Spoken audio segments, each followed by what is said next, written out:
Hey everybody, it's Evan Mazza here, back for another edition of MazzaOnSports. We'll be first of two episodes today. First, the next episode, we're going to be talking about all the Major League Baseball offseason going on, a couple big moves that were made last night, and then today involving both the New York Mets and New York Yankees. But first, we begin today with the NFL playoffs and the divisional round, and obviously, we all have to point at the Buffalo Bills.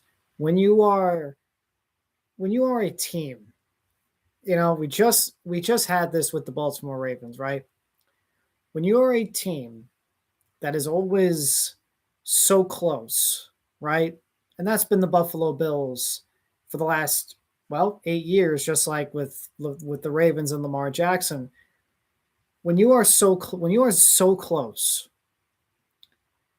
and you're not able to win the Super Bowl, and you're not able to win the big one, and you're not able to get past a team like Kansas City, after 8 years, that's when finger pointing starts, right? Especially like with the Ravens, you have a top 5 quarterback in his prime, right? Josh Allen is incredible. He's, in my honest opinion, I speak as a Ravens fan, but I have great respect for Josh Allen. In my opinion, he's the second best quarterback in football. The only one better is Pat Mahomes.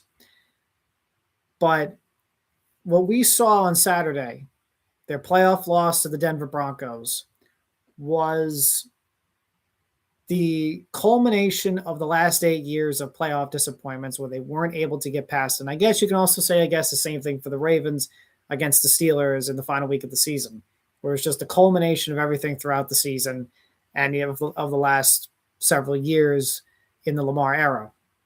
But with this one's a little different, because the Buffalo Bills, this was their playoffs. They may not ever get a better playoff postseason card than this. I said this throughout the season. I said this heading into the playoffs. This was it. We all did. This was it. This was the Buffalo Bills' opportunity to go to the Super Bowl. This was their moment. This was it. There's no Kansas City to stop you. They had a down year.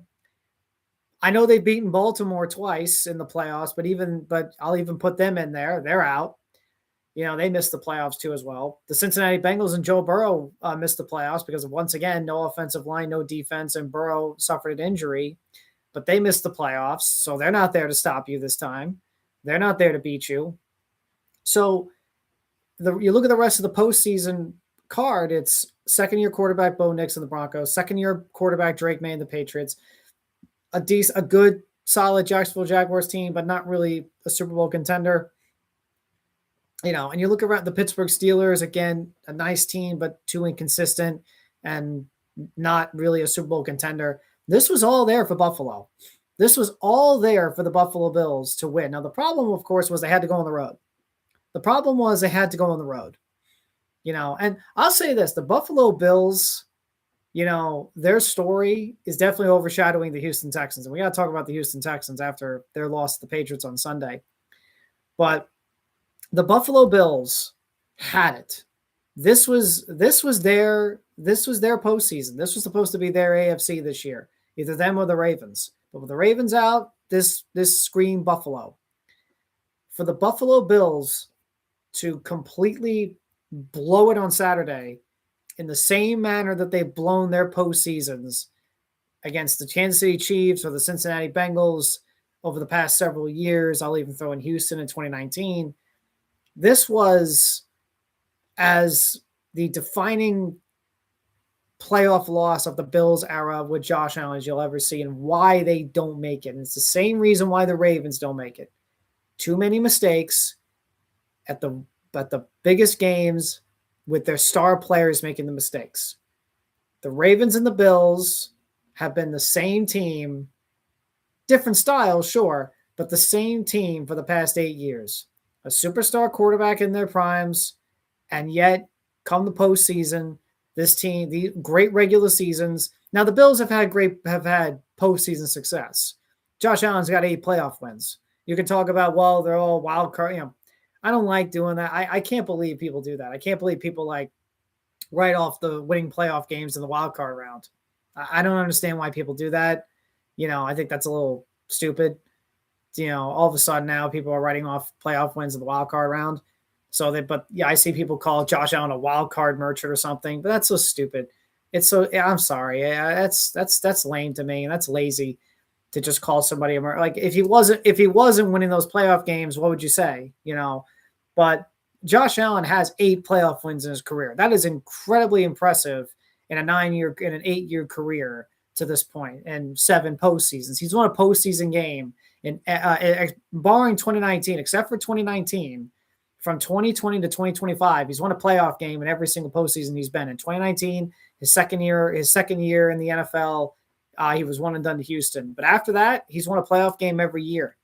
And in a couple of postseasons, 2020 and last year, he won more than one and went to the AFC Championship game, and of course got stopped by the Chiefs. But Josh Allen has playoff wins. He has 8 playoff wins, and the Bills have 8 playoff wins since 2020, while the Ravens have 3 since the Lamar era started in 2018. So they have the playoff wins. The Bills have the playoff wins down that the Ravens unfortunately don't have with Lamar. But the Buffalo Bills, their problem isn't winning playoff games, unlike the Ravens. Their problem is getting to the Super Bowl. The Ravens have the can't win playoff games and also can't get to the Super Bowl problem. The Bills' problem is can't get to the Super Bowl. They can win playoff games, but they can't get to the Super Bowl. And it's the same reason why the Ravens don't. Big players make big mistakes in these big games. And Josh Allen, as great as he's been in the postseason, look, sorry, he's been a better postseason quarterback than Lamar Jackson has. But as good of a postseason as he's been, Saturday, his performance on Saturday was unacceptable. And I put a lot of it on him. And we'll point to the penalties. There were some questionable penalties on the Bills in the last couple of plays, especially the one on Tre'Davious White, the last one. Sure, there was some bad penalties, and we'll talk. And there was the Brandon Cooks play that was ruled an interception. The Bills will get to Terry Pegula, and but the owner pointed out today in his end of the season presser that, that was a bad call. Well, by the rules and the rule book, it was the right call. It was an interception. This is not me. This is the rule book. This is what the rule book and everything says. That is an interception. However, the Buffalo Bills turned the ball over. Now, this was one of the turnovers, but there were 4 other times the Buffalo Bills turned the football over. 3 of them prior to the interception was Josh Allen. 4 Josh Allen turnovers in this game, plus a fumble by James Cook. 5 turnovers by the Buffalo Bills. 4 of them, and I'll include the interception, by their star franchise quarterback, who has been in my opinion, the second best quarterback in the NFL for at least some time now, won the MVP last year, and I think it's because, and I think a lot of us have noticed this with Allen.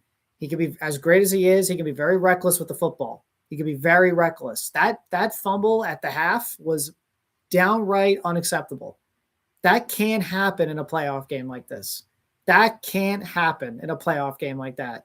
You got to throw that thing away and again, just live to find out that out. Tom Brady, he was the master at just fighting for another down.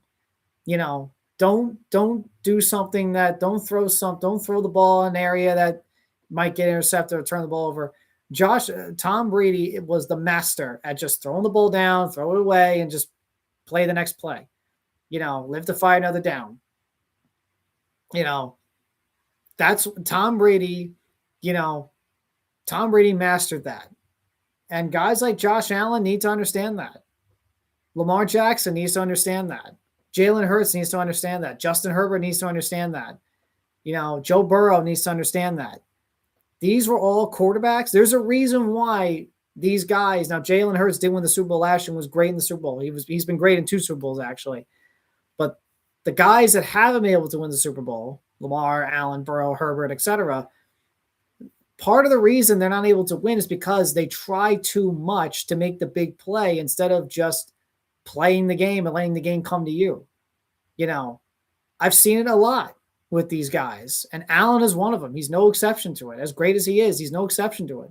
That performance on Saturday, and look, obviously he knows it. He went to everyone's talking about his presser after the game and him, with tears in his eyes, and he put responsibility, he put all accountability on himself, and that's the right thing to do. And he's right.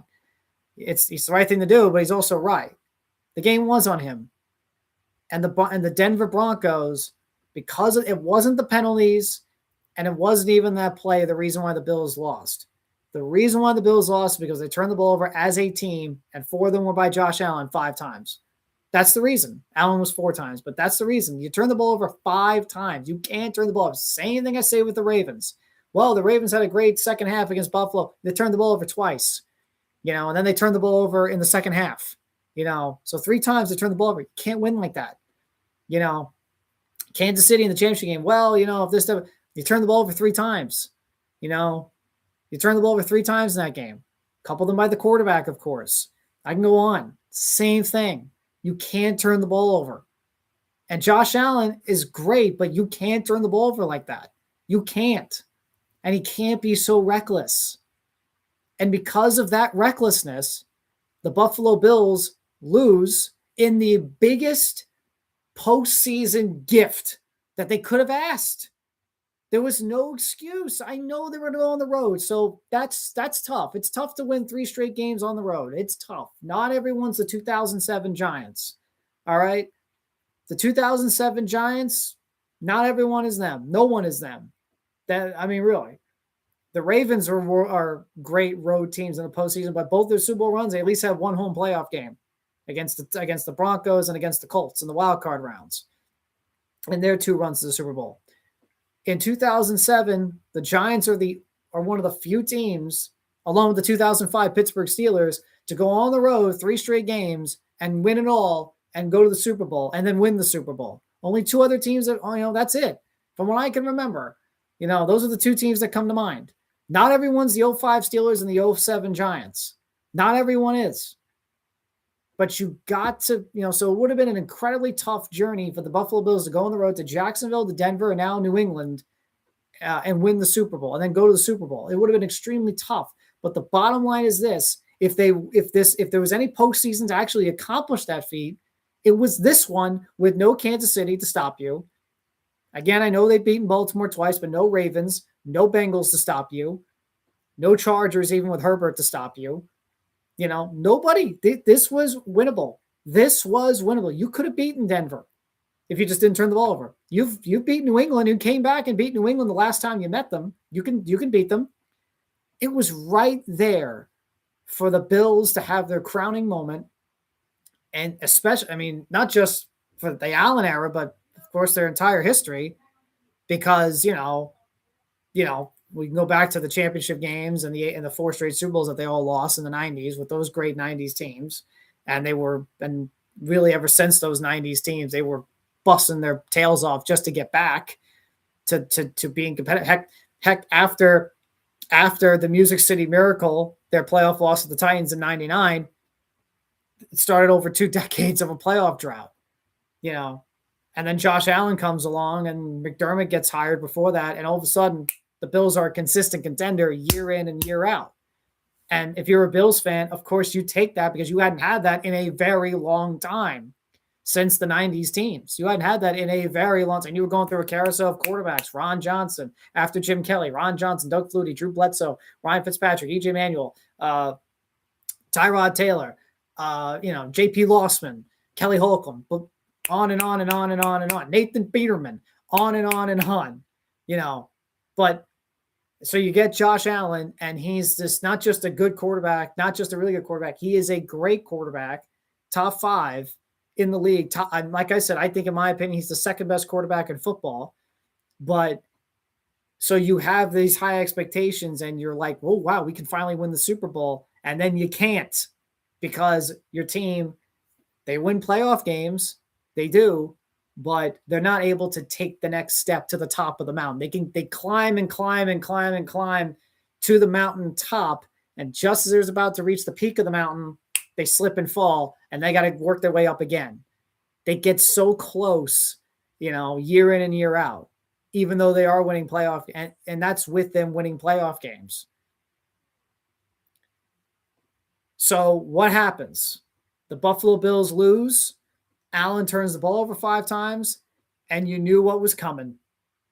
The only thing saving McDermott would have been if they would have at least gone to the Super Bowl or gone to the championship game, because I don't think they would have fired him if they would have gone to the championship game and lost.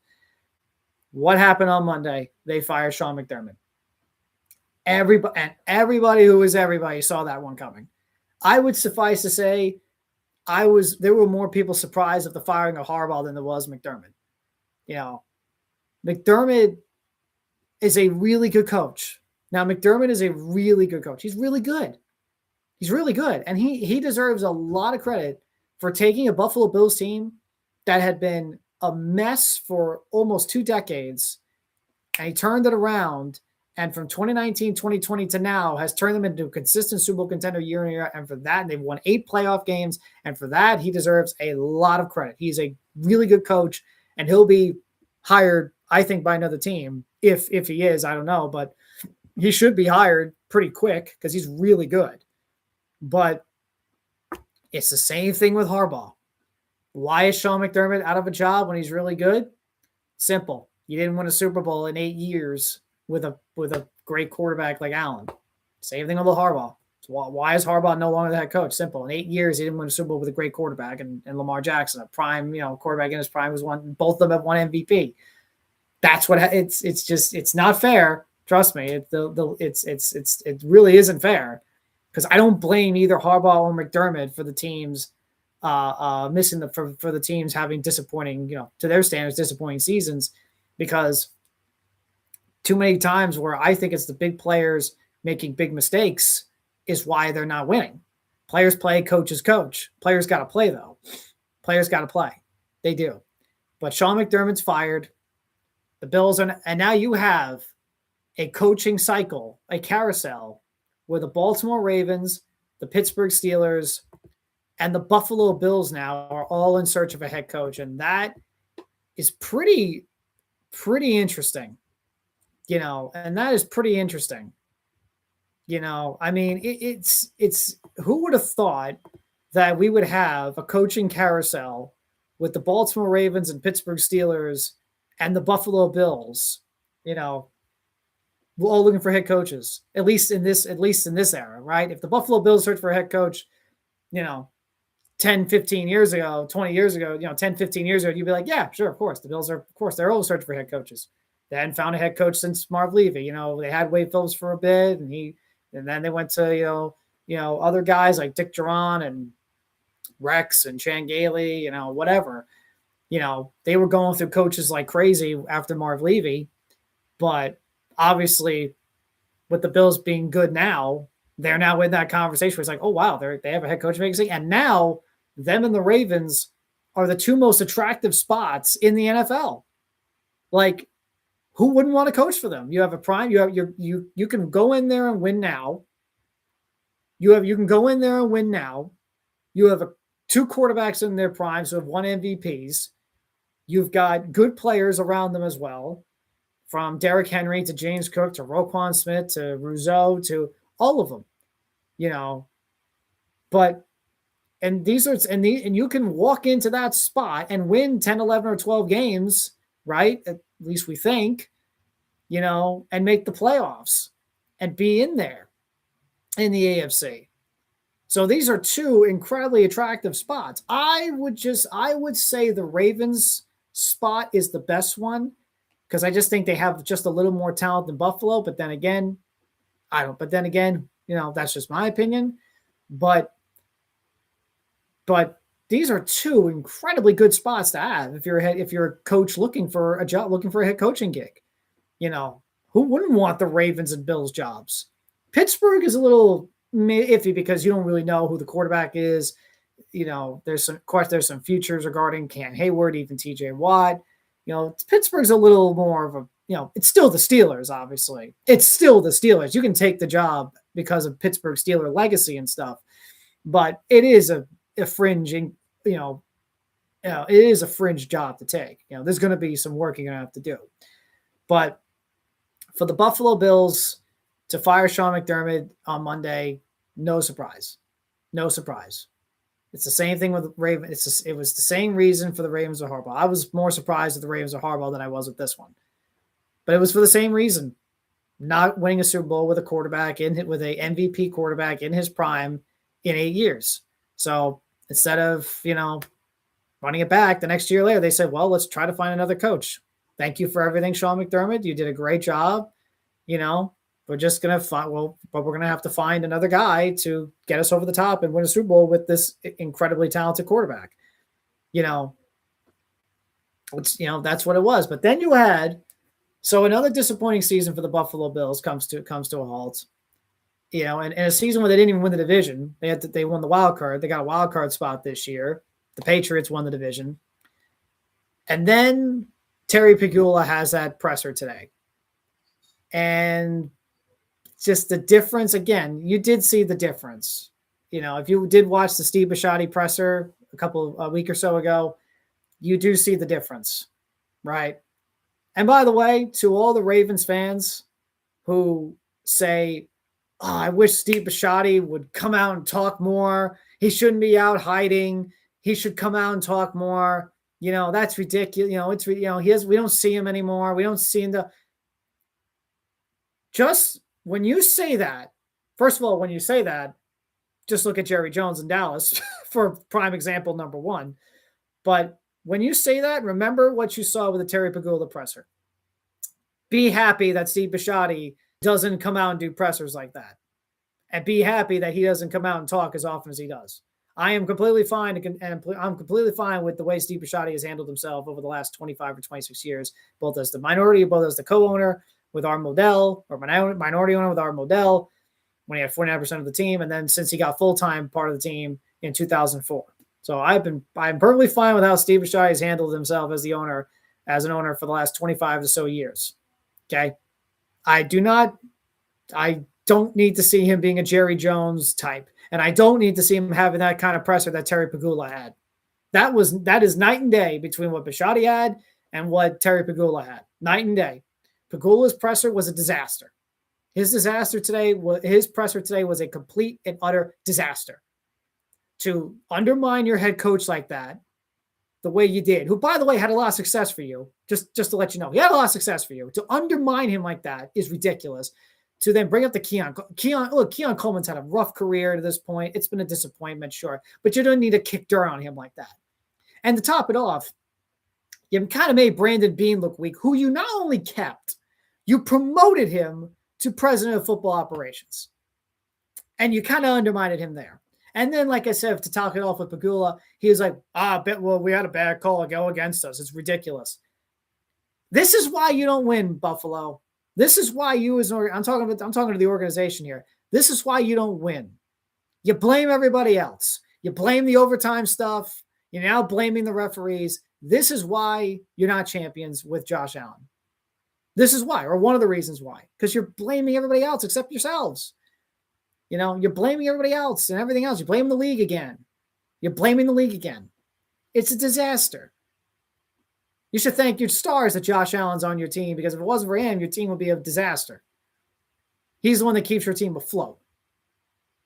And Sean McDermott didn't deserve to get his foot kicked out like that, after all the good he did. Did a lot of good for this team. And he's a really good coach. And like I said before, you can't turn the ball over 5 times. That's why you lost, Terry Pegula. That is why you lost. That is why the Buffalo Bills are not in the AFC Championship game and not in the Super Bowl in a wide open AFC. That's why you're not in the AFC. That's why you're not in the Super Bowl this year. So that's it. But a disastrous press conference by Terry Pegula. A disastrous press conference. And that is not how you handle it. That is not how you handle the business right there. That ain't how you handle it. You got to be better than that. Got to be classier than that. And you got to give your fans something that's, at least to make them, optimistic for the future. Because now you're in a tough transition period and you're searching for your head coach now. Bill's search for a head coach now. And you got to get it right. Like with the Ravens, you got to get it right. And it's tough to replace a successful coach like Sean McDermott. Just like it's tough for the Ravens to replace successful coach and John Harbaugh.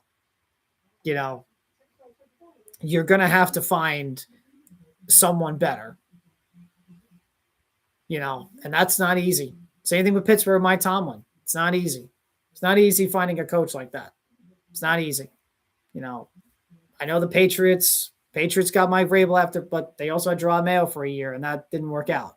They were lucky that Vrabel fell to their laps because Vrabel was like, ooh, New England? Yep. I'm your head coach. I'm your head coach. But Buffalo now is in the need for a new head coach, and it's not easy to find a good coach like that. And you fired him because, well, we didn't win a Super Bowl. But Buffalo now has become a good spot. The Bills have become a good spot for any team because Josh Allen's there. So another disappointing playoff loss for the Bills and another offseason of, man, that should have been our year. And especially this year, when it was right there for you. It was right there. It was right there for them. So right there for them. Seahawks dominated. So after the Broncos beat the Bills 33-30, the Seahawks just completely mopped the floor of the 49ers 41-6. Yes, granted, a banged up 49ers team. Of course, no George Kittle, a banged up 49ers team. But this game was over the minute Rashid Shaheed took the opening kickoff for a touchdown. It was over right there. And the energy that the Seahawks had, that the home field advantage had, the defense was lights out. The offense, was fine. It was fine. It was good. Darnold was good. He didn't turn the foot. Darnold was good. He didn't turn the ball over, Sam Darnold. So Darnold went 12-17, 124 yards and a touchdown. They ran the ball well with Kenneth Walker, 19 carries for over 100 yards. The Seahawks just dog walked the 49ers, and this game was over by halftime. So, so this was just an absolute, and I was surprised. I definitely thought San Francisco would put up a better game. I thought Shanahan would be ready, and he clearly wasn't. That was just a beating by the Seahawks. And the Seahawks at this point right now, they have to be the favorites to win the Super Bowl. Out of the 4 teams remaining left on Conference Championship week, they have to be the favorites. I think the winner of the NFC Championship game is going to win the Super Bowl. That's just my opinion. I think the winner of this game is going to win the Super Bowl of the NFC Championship game. But Seattle, I think, is the favorite. They just look so good and so in rhythm right now. But Seattle, just a dominant win over San Francisco, and they move on to the NFC Championship game, which they will host against the Los Angeles Rams. What a game this was between the Rams and the Bears. What a game this was. The Rams win in overtime 20-17. We had a back and forth affair, exciting plays with Caleb Williams making maybe the play of the postseason in a losing effort. And that's what sucks, right? This ended up being a losing effort. But that play is going to still stand in Bears history and playoff history for a long time. And the Bears, despite the loss, and look, the Bears lost simply because of this. Caleb threw 3 interceptions, obviously. He threw 3 interceptions. And also Ben Johnson's Dan Campbell showed. And what I mean by that is his over-aggressiveness. He went for a 4th down a bunch of times, and the Bears missed it twice. The Bears missed 2 4th downs. One of them was the first interception by Caleb Williams. Instead of taking the field goal, they decided to go for it. 2 field goals they left off the board there. And, I understand we're in a league where everybody has got to go for it. 4th down, screw field goals. Let's get 7. This league has to still understand that you got to kick a field goal. Mike McDonald understands that in Seattle. He understands it. I see him go for field goals, kick field goals all the time. He understands it. Why can't the rest of the league? But Ben Johnson's over-aggressiveness that he, I guess, learned from Dan Campbell showed in this game. And to go along with Caleb Williams' 3 interceptions, which, 3 of them were pretty bad, especially the last one in overtime that ended up being the one that results in the Rams kicking a game-winning field goal off of it. But it is a tough, you can't be over-aggressive like that. But that's the reason the Bears are going home. And that's the reason the Rams, in a game maybe they should not have won in, that's the second week in a row where the Rams have had to kind of scratch and claw and just barely get one. Now, I mentioned Road Warriors, right? I just mentioned the Bills being, having it hard to go 3 straight road wins. Well, the LA Rams right now are 1 win away from the Super Bowl and winning 3 straight road games. They scratched and clawed their way on the road against Carolina, against a scrappy Panthers team. They had to scratch and barely beat the Bears after a thrilling play by Caleb Williams in the snow and cold, and they win in overtime. And now they got to go to Seattle, a red-hot Seahawk team and crowd for their third matchup with the Seahawks. And the last time they met in Seattle, it was an instant classic. And they when the Rams let that game get away in the fourth quarter and overtime, but that was an instant classic, game of the year on that Thursday night. Yeah, but the Rams will now go to Seattle, and Stafford had another game-winning drive. He continues to add to his legacy and a maybe MVP season. I don't know. We'll see if Drake May wins it too, but we'll see about Drake May. But Stafford continues to add to his legacy. Another game-winning drive in the postseason. Stafford has certainly become a big game quarterback with the Rams. I know a lot of people say, well, it's because he didn't get that much chances in Detroit. He wasn't a big game quarterback in Detroit, no matter how you put it. I'm sorry. Whether it was postseason games with the Lions, those 2 years, or even big games in the regular season that the Lions could have had for the postseason, that the Lions could have won to advance the postseason, he would come up short in those games as well. Since he went to the Rams, he has really stepped it up in these big games. And these last 2 is another example of it. And he adds to what is a Hall of Fame resume and the MVP that I do think he wins over Drake May. I do think the race will be close between him and Drake May in the final voting. We'll find out in a few weeks. It will be the cherry on top of his Hall of Fame career. So, but just a really good football game back and forth. Had this amazing play that we're all going to talk about for years, even though the Bears lost. Bears fans will remember it for years. The Bears and the Bear fan base. It's the Bears and the Bear fan base is going to remember this season for a long time. They're going to remember this season for a very long time. So a great year for the Bears. They deserve a lot of props for it. A great season. We'll see how they carry it over into next season, because now next season for the Bears, it's, hey, you're no longer a mystery team anymore. You're now on the map. You're the defending NFC North Division champions. You're now on the map now. People know you. You're going to have a first-place schedule next season. So, they'll have a tougher road, I think, next year, the Bears, but their future is certainly bright. And I love Caleb Williams. The 3 interceptions were bad last in the divisional playoff, but that kid is very talented. He just needs to get better at making the easy throws. He just needs to get better at making the easy throws, and needs to get better, I think, from inside. Right now, he's a better quarterback outside the pocket than he is inside the pocket. He needs to get better inside the pocket, just make the easy throws. He does that. Shoot, he could be a really darn good. He already is a good quarterback, but he could be a really darn good quarterback right now. So if he can just fix those things up. But next year will be interesting. Year 3, Ben Johnson, year 2 with him. Should be an interesting season for the Bears. I don't think it will be, it won't be as they'll definitely not have as many fourth quarter wins as they did next year. So again, things will even out. How much they'll even out for the Bears, we'll have to find out. But certainly what should be a bright future for the Bears heading into next season. But for now, a memorable year for Chicago and Chicago football and the Bears. But if the Rams come out on top and they go to the NFC Championship game on a thrilling win. And the lesser game of the Sunday slate was the Patriots beating the Texans 20-16.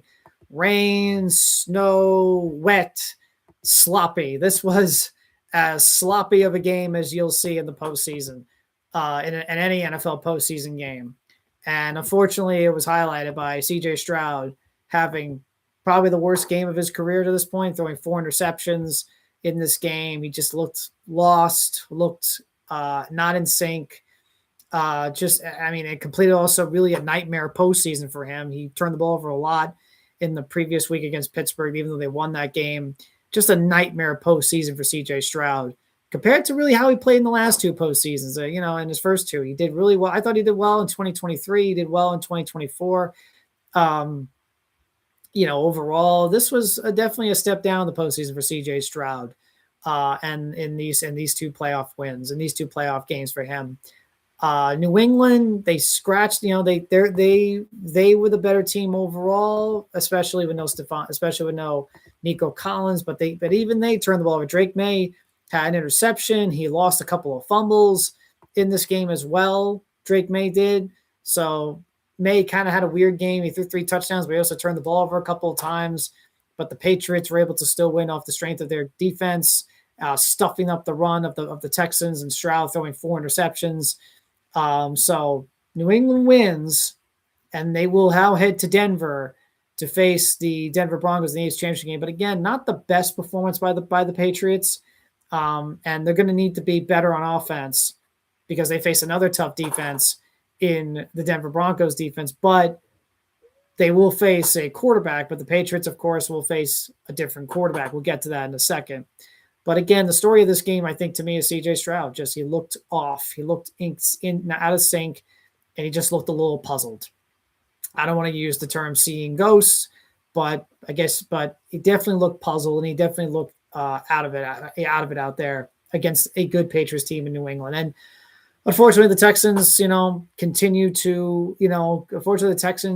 to be a good team, but not a Super Bowl team. Now, this will be year 4 next year with DeMeco Ryans, CJ Stroud. Stroud has played good to okay, but hasn't played to that rookie season caliber that he played at. But then again, look, he came out there. He was great. Teams take a look and watch film, and you knew it was going to be tough for him to replicate that 2023 rookie season where he was fantastic. So this was certainly an okay season for CJ Stroud. Obviously, they had some offensive line issues. Inconsistency. They never had Joe Mixon this year at the running game. Receivers, of course, being in and out of the lineup. So again, this is a Texans team, but they have a great defense. So that's the one thing they can certainly fall back on. That defense is freaking great. That defense is going to be good enough for them to win 10 games every year and at least make the playoffs. It's about expanding on the offense and getting Stroud to play from a good level to a really good level. That's what it's about heading into year 4 for CJ Stroud. He's still, like I said, he's still going to year 4 next year. I know a lot of people are going to be really down on Stroud and say, oh, he's done, whatever. I'm not like that. I think he's a pretty good quarterback, CJ Stroud overall. I just think he had a very rough postseason that, unfortunately, that's what we're all going to remember all off season heading into next season. As long as he doesn't pull a Jake Delhomme and carry it over into that next season like Delhomme did in the conference title game in 2008 and carried over to 2009. I don't think he'll do that, but as long as he doesn't do that, I think Stroud will be fine. But he's a good quarterback, Stroud. But the Texans, they're still on that good team, not a great team. They are still stuck after 3 years on that tier B. They're on that tier B of the AFC contenders. There's tier A, the Chiefs, the Bills, the Ravens, the Broncos now, the Patriots. Then there's tier B, right? There's the Chargers and there's the Texans, right? They're in tier B. They're in that second tier that still haven't been able to crack the top teams. They haven't been able to crack that. But they can if they can just get a little bit more out of their offense and get Stroud to just elevate a little bit more.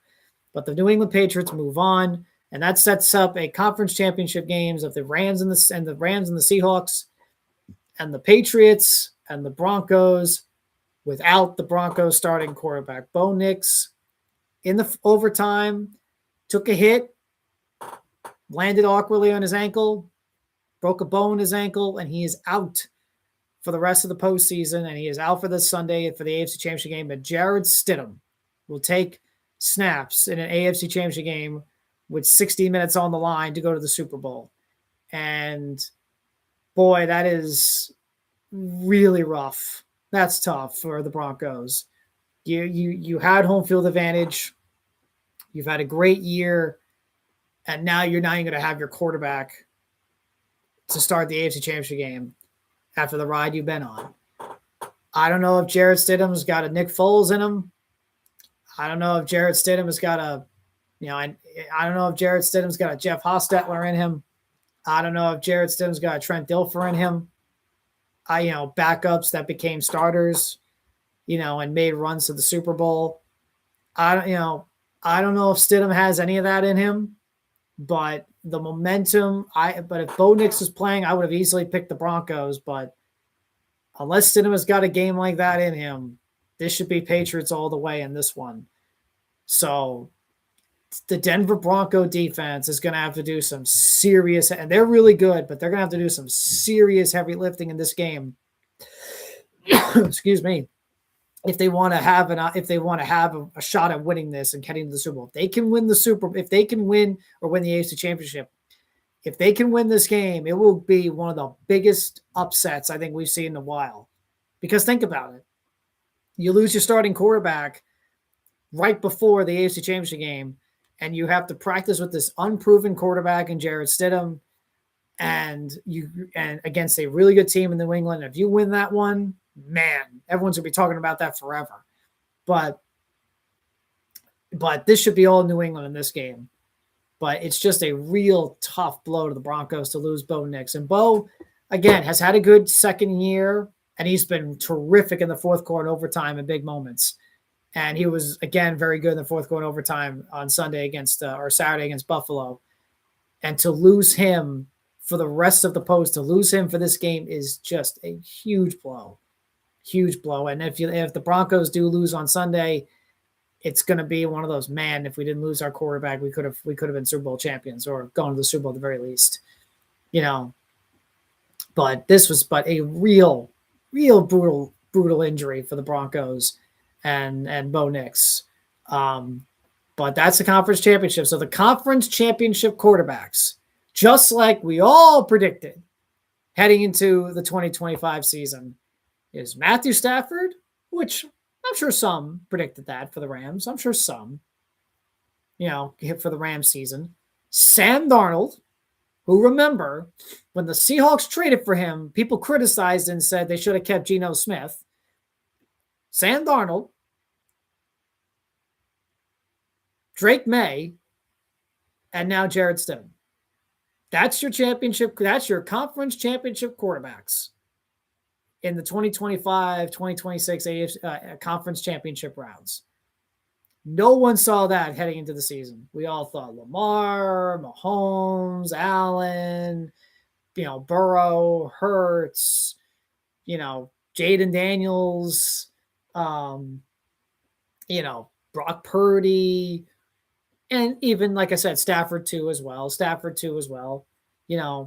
We all thought those were the guys that we'd see on Conference Championship Sunday, but the NFL is as unpredictable. It's always unpredictable, but it is as unpredictable as ever this year. This has been one of the most unpredictable seasons, maybe the most unpredictable season I've ever seen. I've been watching football since 1997, 1998.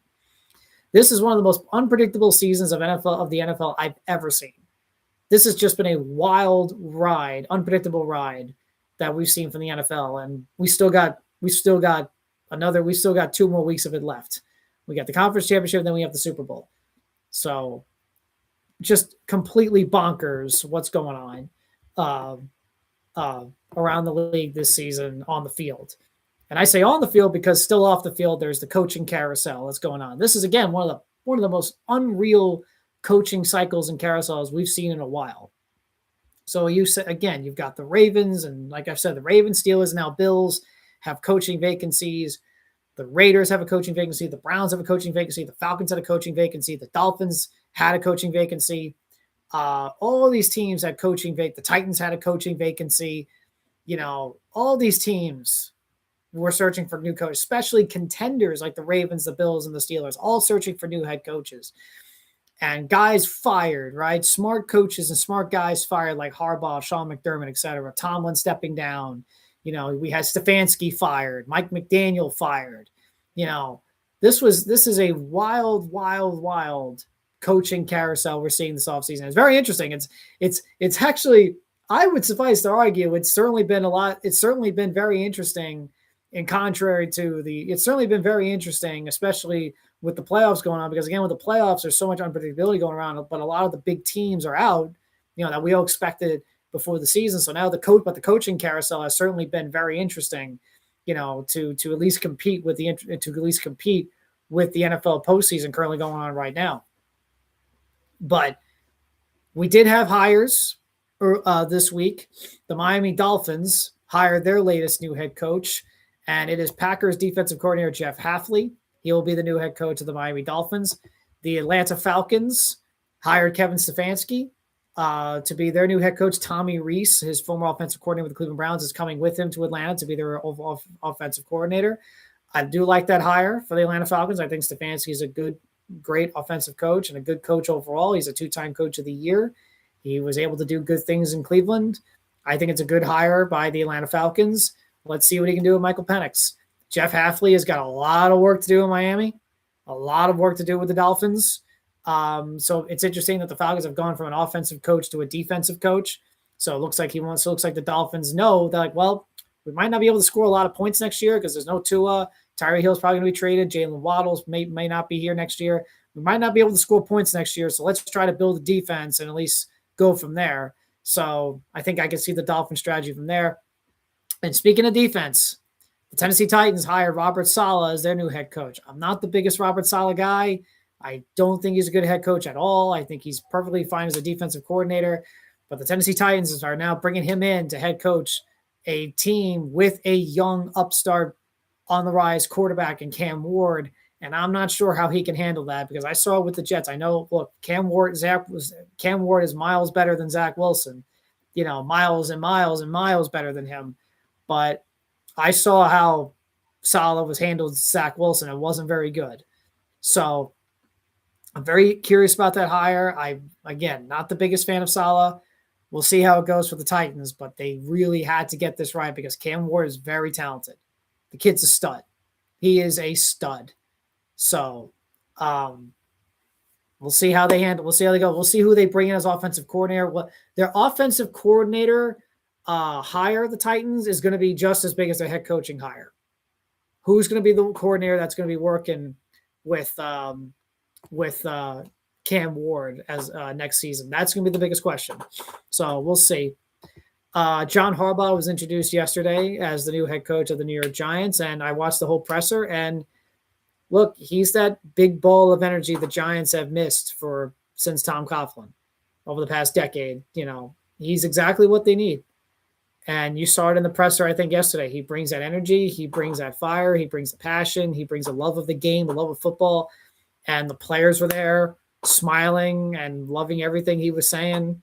Obviously, it's just a presser. Obviously, we'll see how it goes during the offseason and practices and such, and how the Giants look on the field. But there is certainly, but watching that presser and everything, you can just see right there that that Harbaugh at least should be the guy that the Giants have been looking for a long time now, for almost 10 years, for 10 years now. So, and I think he's just going to bring in there and be a player's coach, and he's going to help and he's going to try to get as much as he can from the Giants players. And the Giants have talent. The Giants have become an interesting team to watch, not just with their talent on the field, with some of the pieces they have, and now with their head coach. You can now look at the Giants and go, oh, I want to watch them. The Giants are interesting. You can take them seriously now. For the first time in a decade, you can take them seriously now. You're interested and invested to watch the New York Giants play football in the 2026 season. You're invested in them to watch them. And again, listening to Harbaugh in that presser, you see why they hired him as quickly as they did. You see why the Giants are interesting to watch. You see why you're going to watch the Giants and go, okay, I'm interested to see them. So Harbaugh was introduced in his presser. Like I said, we'll see how it goes. I think he's that ball of energy that they've needed since Coughlin. So we'll see how it goes with the Giants and Coughlin. Meanwhile, his former team in the Ravens still searching for the new head coach. They brought in Jesse Minter to interview today. So Jason LaConfort, who I kind of take with a grain of salt, said, well, the expectation is Minter will be the head coach. I would say that Jesse Minter is the favorite right now to be a head coach of the Baltimore Ravens. But especially with guys like Robert Saleh taking jobs, I think Sean McDermott is someone they should interview. I have of the opinion that the Ravens should hire a veteran coach with a winning pedigree. Stefanski would have been the guy I think the Ravens should have hired. But the thing with Sean McDermott, and I just said it earlier in the show, Sean McDermott, like Harbaugh, went 8 years of winning a lot of games and winning playoff games, winning 8, but not winning a Super Bowl with a superstar quarterback, former MVP quarterback in his prime. So you would essentially be subtracting why you fired. But so why would you hire Sean McDermott? So that's the thing. Why would you hire Sean McDermott? Why would you hire Sean McDermott after that when you just fired John Harbaugh for exactly that? Couldn't get a Super Bowl with a superstar quarterback in their primes after 8 seasons, literally the same. So as much as I would think Sean McDermott makes a lot of sense for the Ravens, I think Sean McDermott would be a good hire for the Ravens. I think Sean McDermott is the coach the Ravens probably should hire at this point, with Stefanski now off to the Falcons. But I don't think the Ravens will hire him, or even, we'll see. I'm sure they'll take an interview. At least I think they take an interview if McDermott's interested in head coaching next season. But I think he's a guy. But, you just fired Harbaugh for essentially the same reason the Bills fired Sean McDermott. So you would bring in a guy who couldn't win a Super Bowl with a prime quarterback in his prime, and after firing Harbaugh for the same thing. So wouldn't really add up now, wouldn't it? So Jesse Minter, to me, I think is the favorite to take the Ravens head coaching job. I would say he's the favorite. I would also say Clint Kubiak is still up there as well. They've been taking interviews with him. Anthony Weaver, I think is someone they seem to be very high on. Harbaugh is Harbaugh is trying to get him to be the defensive coordinator of the Giants. He seems to like him a lot. He worked obviously under Harbaugh for a couple of years, from 2021, I think, to 2023. So, or 20, I think 2020 to 2022 or so on. I think it was that Anthony Weaver was a coach for the Ravens at that point, or assistant defensive coach. But wasn't defensive coordinator, but it was an assistant defensive coach. So, but Harbaugh likes him a lot. He's trying to get him to be the defensive coordinator. But Weaver, obviously, if Weaver's got a head coaching job, he'll take that. But he's doing interviews around the league. So we'll see who the Ravens hire. I think the favorite is Jesse Minter. He's doing a live in-person interview today with the Ravens. I think he's the favorite. And, that'd be an interesting hire. We'll see how a first-year head coach will handle a team with so much expectations. I mean, the expectation is not, hey, let's build the team, everything. No, it's we got to win the Super Bowl right now. It's the same thing with the Bills. We got to win the Super Bowl right now. It's a great attractive job with a lot of pressure. Ravens and Bills, same thing. Whoever is hired, you're going to win, but you have to win the Super Bowl right now, 3 years at least. You have to win the Super Bowl in at least 3 years. So I don't know if a rookie head coach is exactly who the Ravens and Bills should need in these situations, but I would assume that's who they hire. The Bills, watch for Joe Brady. Watch for Joe Brady to be the new head coach. I would watch for Joe Brady to be the new head coach of the Bills. And he's also had interest from the Ravens as well. But I would say Minter is the favorite to land the Ravens job. And sure, he'd bring a defensive mindset. So it's another one where he would bring that defensive mind and a defensive philosophy that, maybe the Ravens need to, adjust, because the last 2 years their defense has been inconsistent. First 9-10 games of 2024, if they struggled, but then the last 8 or 9 games of the season, they were really good into the postseason. They played well against Pittsburgh and held their own against the Bills. This year, very much a roller coaster. Very much a roller coaster was the Ravens defense. So maybe getting Jesse Minter to add more of a defensive mindset to them will add fuel to the defense and hopefully make them better. But then you have to wonder who's going to be their offensive coordinator.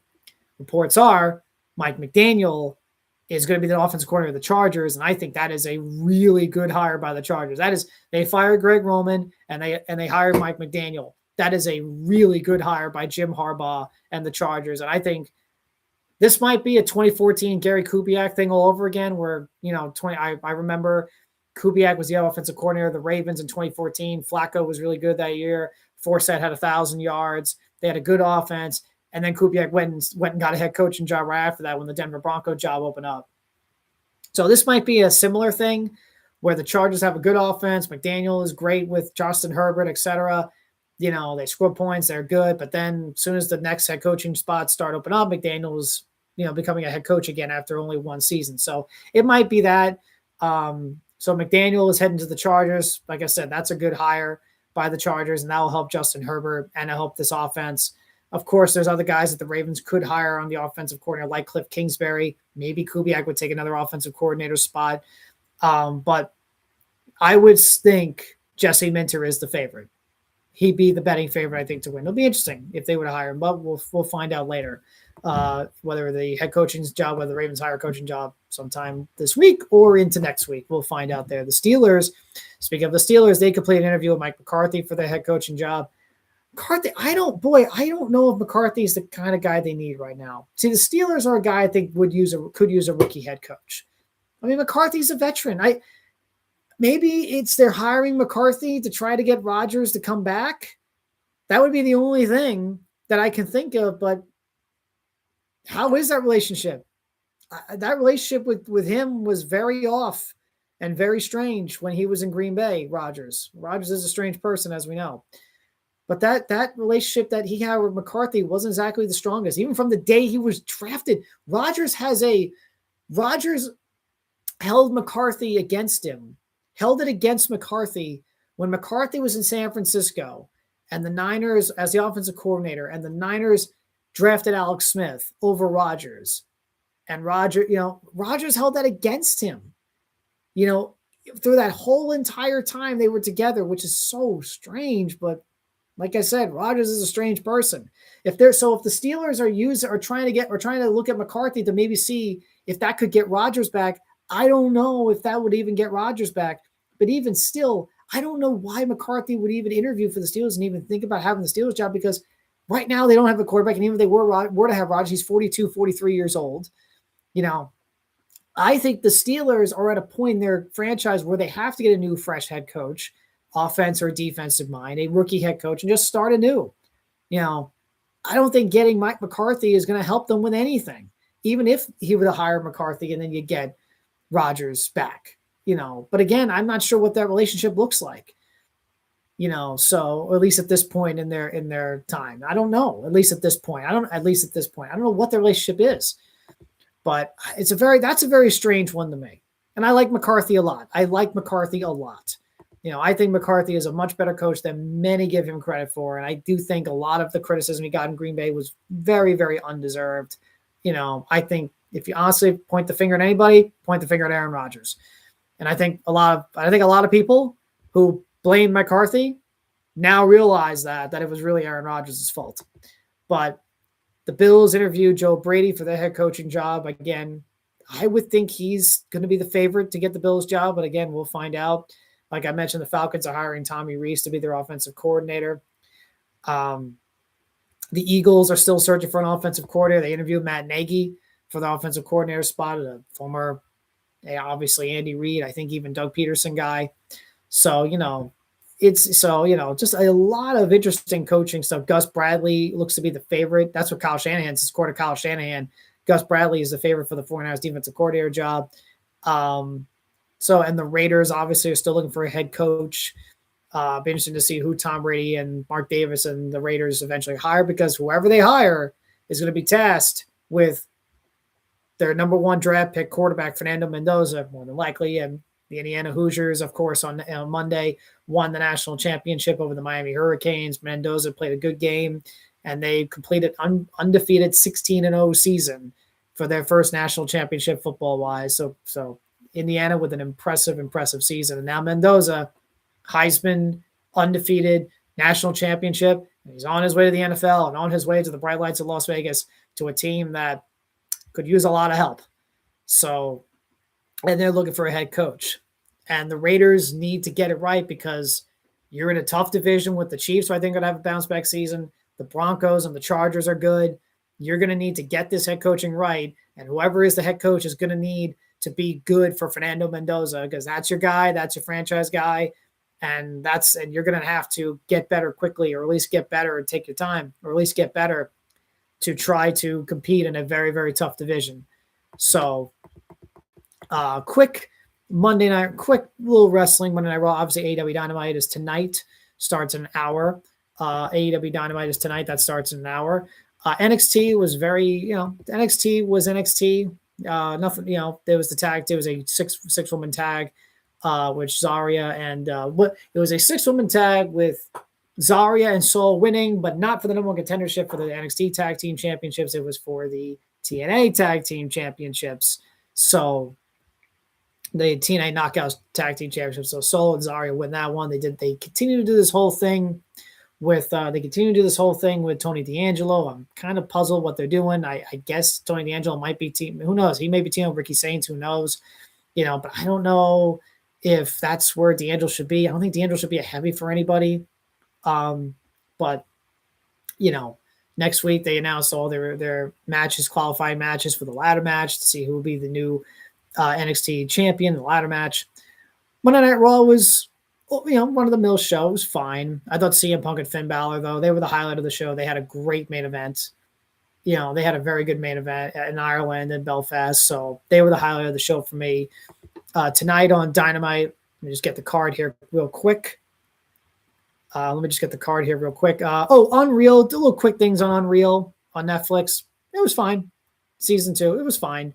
It does show that they do need some fresh voices in the creative room. There's only so much Road Dogg, Bruce Pritchard, Michael Hayes that really is in there. They need some fresh voices in that creative team. I think that's really the biggest takeaway that you can get from it, or at least one of the biggest takeaways. But it was fine. I do enjoy Unreal in spurts. My biggest thing with Unreal is I like seeing the wrestlers. I like seeing the wrestlers. You actually get to hear them. You actually get to hear them talk. You actually get to hear them. You actually get to really, really hear them. AEW Dynamite tonight. Swerve Strickland versus Kevin Knight, Kenny Omega versus Josh Alexander, Samoa Joe versus Speedball Mike Bailey, a street fight six-man tag between the Don Callis family and Moxley, Wheeler, and Daniel Garcia. Yay. Tag team match between Mega Man and Penelope Ford against the Timeless Love Bombs of Tony Storm and Mina. MJF promo. FTR versus Alec Pierce, Alec Price, and Jordan Oliver, and the Triangle of Madness cutting a promo. So that's Dynamite for tonight. SmackDown, of course, will be Friday. Tomorrow will be episode 2 of TNA's Era on AMC. Hopefully they got a better show than they did last week. And I think I mentioned in the last show that Powerhouse Hobbs is heading to WWE. But I'll be coming up with another episode later tonight. Talk Major League Baseball. Like I said, a lot of things going on in Major League Baseball right now. So we got to talk, especially with this team. got to talk about that. So later tonight, I should say, I'll have another show up for talking all things Major League Baseball. So for this edition of MazzaOnSports, thank you guys so much for tuning in and listening. I greatly appreciate it. I will see you guys later tonight. See you then.